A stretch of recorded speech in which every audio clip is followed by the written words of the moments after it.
Parole de Dieu quotidienne. Chaque jour que vous vivez maintenant est crucial et très important pour votre destination et votre destin. Donc, vous devez chérir tout ce que vous possédez et chaque minute qui passe. Vous devez tirer le meilleur parti de votre temps pour vous donner les plus grands gains, de sorte que vous n'aurez pas vécu cette vie en vain.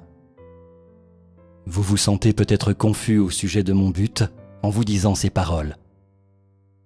Franchement, je ne suis pas satisfait des actions d'aucun de vous, car les espoirs que j'avais pour vous ne sont pas simplement ce que vous êtes maintenant.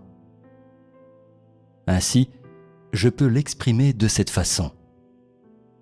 Vous êtes tous au bord du danger. Vos cris du passé, pour le salut et vos aspirations antérieures à poursuivre la vérité et à chercher la lumière, sont en train de se terminer. C'est ainsi que vous me récompensez à la fin, ce qui est quelque chose que je n'ai jamais désiré. Je ne veux pas parler, contrairement aux faits, car vous m'avez grandement déçu. Peut-être ne voulez-vous pas vous arrêter sur ce sujet et ne voulez-vous pas faire face à la réalité. Mais je dois vous poser solennellement cette question. Durant toutes ces années, par quoi votre cœur a-t-il été comblé? Envers qui votre cœur est-il loyal? Ne dites pas que ma question arrive trop brusquement et ne me demandez pas pourquoi je pose une telle question. Vous devez le savoir. C'est parce que je vous connais trop bien, que je me soucie trop de vous et que je consacre trop de mon cœur à ce que vous faites. C'est pour cela que je vous interroge à plusieurs reprises et que je supporte des souffrances indicibles. Cependant, je suis remboursé avec du mépris et une résignation insupportable. Vous êtes si négligent envers moi. Comment pourrais-je n'en rien savoir? Si vous croyez que cela pourrait être possible, cela prouve encore plus que vous ne me traitez pas vraiment avec bonté. Alors, je vous dis que vous vous trompez. Vous êtes tous si intelligents que vous ne savez pas ce que vous faites. Alors, qu'allez-vous utiliser pour me faire un rapport? La question qui me préoccupe le plus est de savoir envers qui votre cœur est loyal. Je voudrais aussi que tous vous organisiez vos pensées et que vous vous posiez ces questions. À qui es-tu loyal? Pour qui vis-tu? Vous n'avez peut-être jamais étudié attentivement ces questions. Alors, permettez-moi de vous en donner la réponse. Tous ceux qui se souviennent confesseront ce fait. L'homme vit pour lui-même et est loyal envers lui-même. Je ne crois pas que votre réponse soit tout à fait exacte, car chacun de vous existe dans sa vie respective. Chacun se débat dans sa propre détresse. Par conséquent, ceux envers qui et quoi vous êtes loyaux, ce sont les personnes que vous aimez et les choses qui vous plaisent, et vous n'êtes pas entièrement loyaux envers vous-même. Parce que vous êtes tous influencés par les gens, les événements et les choses qui vous entourent, vous n'êtes pas vraiment loyaux envers vous-même. Je dis ces mots non pas pour vous recommander d'être loyaux envers vous-même, mais pour exposer votre loyauté envers une seule chose. Car pendant toutes ces années, je n'ai jamais reçu la loyauté de personne d'entre vous. Vous m'avez suivi durant ces nombreuses années, mais ne m'avez jamais donné un iota de loyauté.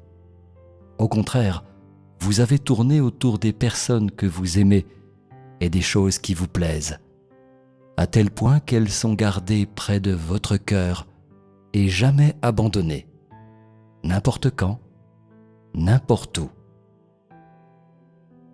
Lorsque vous êtes impatient ou passionné à cause d'une chose que vous aimez, c'est toujours pendant le temps que vous me suivez, ou même lorsque vous écoutez mes paroles.